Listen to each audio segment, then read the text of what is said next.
Supreme court మాజీ CJI చంద్రచూడ్కు supreme court ultimatum జారీ చేసింది. ఆయన ప్రస్తుతం ఉంటున్న అధికారిక నివాసాన్ని వెంటనే ఖాళీ చేయాలంటూ ఆదేశాలు జారీ చేసింది. చంద్రచూడ్ ఉంటున్న నివాసాన్ని వెంటనే స్వాధీనం చేసుకోవాలని కేంద్రానికి లేఖ రాసింది.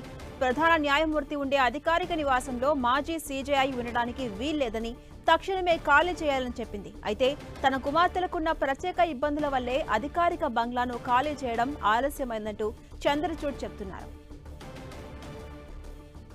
ఇదే అంశంపై మరింత సమాచారం మా ప్రతినిధి గోపి అందిస్తారు. గోపి, చంద్రని ప్రధాన న్యాయమూర్తి బంగ్లాను జస్టిస్ చంద్రచూడ్ తక్షణమే ఖాళీ చేయాలంటూ కూడా సుప్రీంకోర్టు ఆదేశాలు జారీ చేయడం జరిగింది. సుప్రీంకోర్టు మాజీ ప్రధాన న్యాయమూర్తి తన అధికారిక నివాసంలో ఏదైతే జస్టిస్ చంద్రచూడ్ ఉంటున్న నివాసం, అది సుప్రీంకోర్టు చీఫ్ జస్టిస్ ఉండే నివాసం కావడము, దాన్ని ఆయన ఖాళీ చేయకపోవడం, పదవీ విరమణ జరిగిన తర్వాత కూడా ఆయన నివాసాన్ని ఖాళీ చేయకపోవడంతో కేంద్రానికి సుప్రీంకోర్టు లేఖ రాయడం జరిగింది.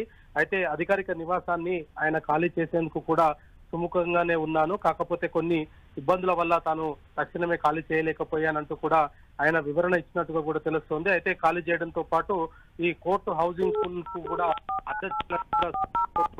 అభిప్రాయపడడం జరిగింది. ఎలాంటి జాప్యం లేకుండా తక్షణమే చంద్రచూడ్ ఉంటున్న నివాసాన్ని స్వాధీనం చేసుకోవాలంటూ కూడా కేంద్ర గృహ పట్టణాభివృద్ధి శాఖకు సుప్రీంకోర్టు పరిపాలనా విభాగం లేఖ కూడా రాయడం జరిగింది. అయితే ఏదైతే తన కుమార్తెలు సంబంధించిన ఇబ్బందుల వల్లనే ఆయన ఆలస్యం అయిందంటూ కూడా దానికి వివరణ ఇచ్చినప్పటికీ కూడా గడువు ముగిసిన కారణంగా అధికారిక నివాసంలో ఉంటున్నారంటూ కూడా ఆయనను తక్షణమే ఇల్లు గవర్నమెంట్ కు స్వాధీనం చేయాల్సిందిగా కూడా ఈ లేఖలో రాయడం జరిగింది. అయితే ఇది అసాధారణమైన లేఖ అంటూ కూడా న్యాయవర్గాలు అయితే చెప్తున్న పరిస్థితి ఉంది. ఆయన పదవీ విరమణ పొందిన తర్వాత కూడా అధికారిక నివాసంలో ఉండడం పైన కూడా సుప్రీంకోర్టు పరిపాలనా విభాగం తీవ్రమైన అభ్యంతరాన్ని వ్యక్తం చేసింది. జాన్సీరాన్, అంటే గోపి, సుప్రీంకోర్టు ఇప్పటికే కేంద్రానికి లేఖ రాసింది, ఆ బంగ్లాను స్వాధీనం చేసుకోవాలని చెప్పి. ఏమైనా గడువు విధించిందా, లేదా కేంద్రం ఎప్పటి వరకు స్వాధీనం చేసుకునే అవకాశం కనిపిస్తోంది?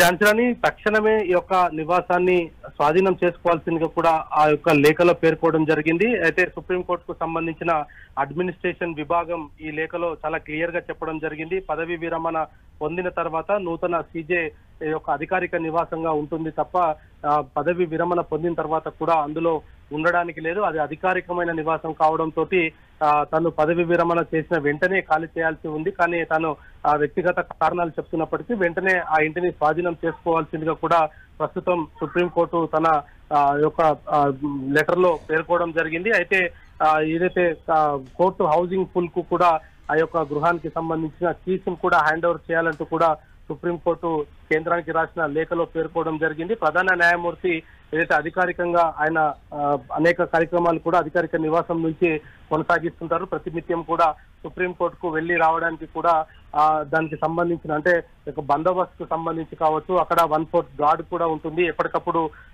ఏదైతే పహారా మధ్యలో సుప్రీంకోర్టు ప్రధాన న్యాయమూర్తి నివాసం ఉంటుంది. కాబట్టి ఇప్పుడు ప్రస్తుతం ఉన్న సీజేకి ఆ నివాసాన్ని కేటాయించాల్సిందిగా కూడా కేంద్రానికి మాత్రం సుప్రీంకోర్టు లేఖ రాయడం జరిగింది. మరి రేపటిలోగా ఈ యొక్క అధికారిక నివాసాన్ని స్వాధీనం చేసుకునే అవకాశాలు కనపడుతున్నాయి. Jhansi, thank you Gopi.